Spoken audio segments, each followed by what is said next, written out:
नाशिक शहरात प्रतिबंधित गुटखा आणि सुगंधी तंबाखूची वैध वाहतूक करणाऱ्या टोळीवर गुन्हे शाखा युनिट क्रमांक 1 ने मोठी कारवाई करत तब्बल 5,02,659 किमतीचा मुद्देमाल हस्तगत केला.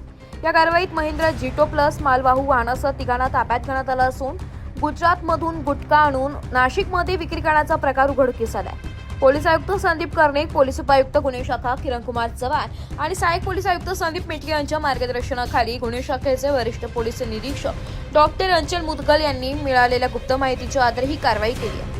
गुप्त बातमीदाराकडून मिळालेल्या माहितीनुसार गुजरातमधील सुतारपाडा येथून प्रतिबंधित पान मसाला आणि सुगंधी तंबाखूचा मोठा साठा नाशिकमध्ये आणला जाणार असल्याची माहिती मिळाली होती.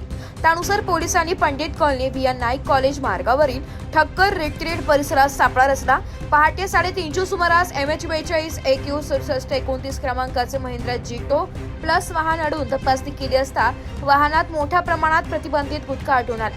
या प्रकरणात चेतन गोविंद मुसळे वर्ष 46, प्रदीप भाऊसाहेब वलटे वर्ष 35 आणि इरफान अय्यूब तांबोळी वर्ष 45 यांना ताब्यात घेण्यात आलाय.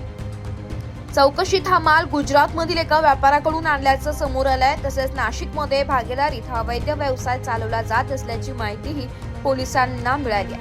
कारवाई दरम्यान पोलिसांनी 2,52,659 रुपये किमतीचा प्रतिबंधित गुटखा व सुगंधी तंबाखूचा साठा आणि 2,50,000 रुपये किमतीचे महिंद्रा जीटो प्लस वाहन असा एकूण 5,02,659 किमतीचा मुद्देमाल जप्त केलाय. या प्रकरणी सरकारवाडा पोलीस ठाण्यात गुन्हा दाखल करण्यात आला असून अवैध गुटखा रॅकेटमधील इतर संबंधितांचा शोध सुरू आहे. शहरात गुटखा तस्करी करणाऱ्यांविरोधात पुढील काळातही कठोर कारवाई करण्यात येणार असल्याचा इशारा गुन्हे शाखेने दिला. ब्युरो रिपोर्ट, नाशिक लोकशाही न्यूज नाशिक.